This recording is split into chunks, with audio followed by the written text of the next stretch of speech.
दुलाराय बर' फरायसा आफादनि 52थि थान्दै जखन्थाइखौ बोहैथि बोसोरनिनो फैगौ 2, 3 आरो 4 फेब्रुआरि 2024 खालाराव सानथामनि मेहेरगोनां हाबाफारिजों गलाघाट जिल्लानि तेलिसालनि हिरिम्बा फोथाराव खुंफुंगोननि गाहाय खुन्थियाखौ दिनै गायसनबाय। जुथुम्मानि सायाव दुलाराय बर' फरायसा आफादनि आफादगिरि दिपेन बर'आ बाहागो लानानै रायजो राजाफोरजों गोबां खोथा सावरायलायो। गासै बर'नि माहारियारि गौथुम थुनलाइ आफाद, दुलाराय बर' फरायसा आफादनि गुबुन गुबुन जिल्लाजों लोगोसेनो आइजो अनसाय आफाद आरो गोबां गुबुन गुबुन आफादाबो बाहागो लायो।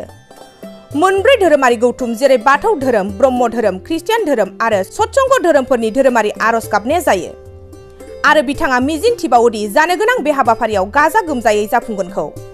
बर' हारिनि थामोनथा रैखाथि, बर' हारिनि आत्मसन्मान, आत्मरैखा, बर' हारिनि माखासे आत्ममर्यादानि सायाव माखासे थांखिखौ आजावनाय जागोन दिल्ली गेटआव होननानै फोरमायो। बर' कसारी वेलफेयार अट'नमास काउन्सिलनि आद्रा थानाय हाबाफोरखौबो मावफुंनो थांखि लादों।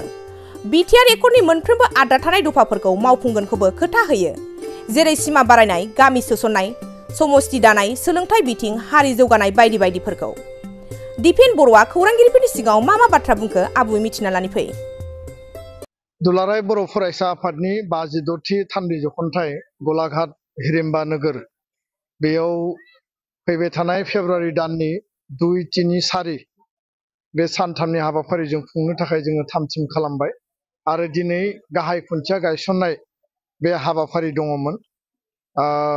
बे हाबाफारियाव एबसुनि जों गासै टीम, लोगोसेनो बानजाय आफादनि चेयारमेन रमिय' पि नार्जारि बिथां आरो कनभेनर ललित ब्रह्म बिथां, लोगोसेनो आसामनि केबिनेट मन्त्रि उरखाव गोरा ब्रह्म बिथाङाबो बाहागो लाफैदोंमोन।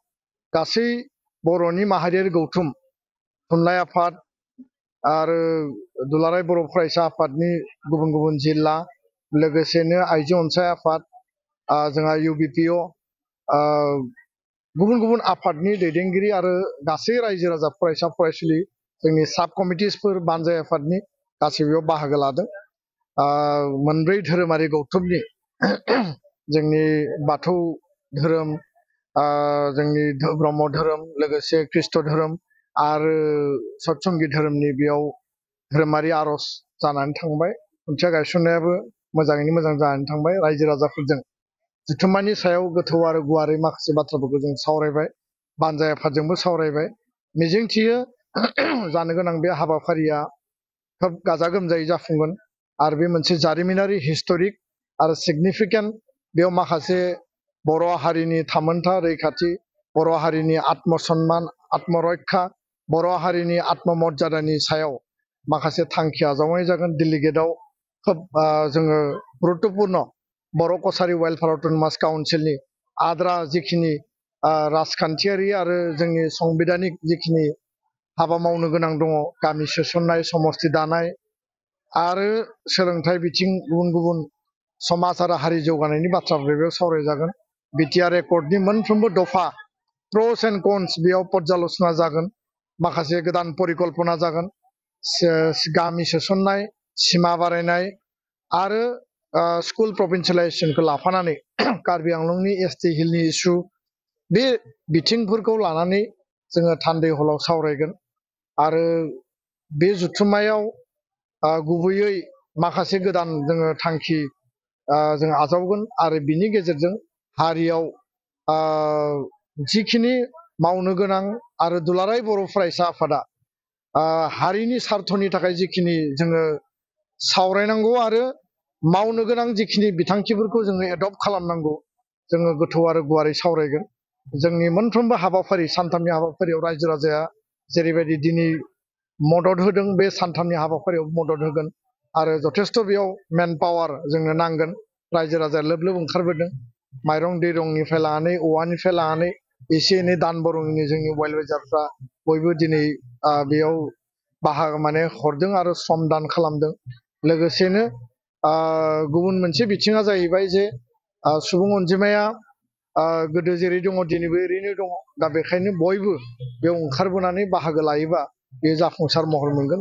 मिजिंथिदों जे दिल्ली गेटआव डिसकासन खालामनाय कालचारेल एक्सचेन्ज प्रग्राम, सोलोंथाइ, गुन गोनां सोलोंथाइ, बेखौ लानानै जोङो माखासे सिरियास सावरायनाय आरो जोंनि इयुथ्स आरो बिथांमोननि जिउ खुंनायनि बा थांना थानायनि बिथिंफोरखौ जोङो गुवारै गोथौयै सावरायगोन।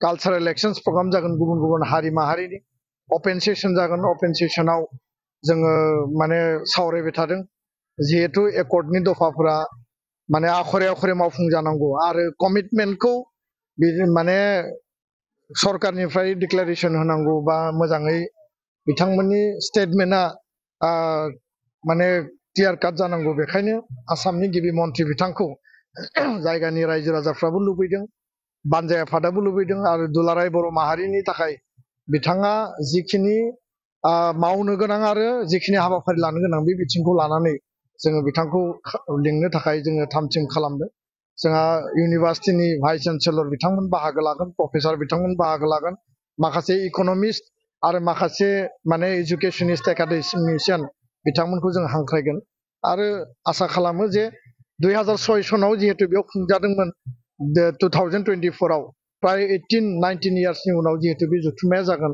खोब माने ओंथि गोनां आरो हिस्टरिक आरो बर' हारिनि थाखाय मोनसे सिगनिफिकेन्ट मोनसे जथुम्मा बा बे जखनथाया जोंनि गासैखौबो थुलुंगाखांहोगोन बेखिनिखौनो मिजिंथिबाय। मोनसे गोजोनथाव खौरां क'क्राझार सहरनि जेडि र'डजों नांजाबनाय सुदेमपुरि गांजिमा बाजाराव थानाय आइ आफा मेडलाइफ बिएम हस्पिटालाव बेराम सोखानो हानायनि गोबां खाबु दं। आइ आफा मेडलाइफ बिएम हस्पिटालनि फेसिलिटिफोरानो जाबाय medical laboratory pharmacy paediatrics medicine gynaecology dental urology dental x-ray play area x-ray sonography अटि आइसिइउ एनआइसिइउ एबा पिआइसिइउ आरो आइ आफा मेडलाइफ बिएम हस्पिटाला 24 घन्टा जेब्लाबो खुलायै थागोन। लांलाय लाबोलायनि एम्बुलेन्सआबो मोजाङै सार्भिस थागोन। ओनसोलनि सुबुंफोरा बेराम आजारफोरजों भुगिनानै थाना दंब्ला थाबैनो नोंथांनि देहाखौ फाहामथाय लानो क'क्राझार सहरनि सुदेमपुरि गांजिमा बाजाराव थानाय आइ आफा मेडलाइफ बिएम हस्पिटालाव गोख्रैनो फाहामथाय लाफैनो हागोन। आबुङै मिथिनो थाखाय 9101655430 एबा 8822688026 जानबुं नम्बराव खौरां लाहरनो हागोन।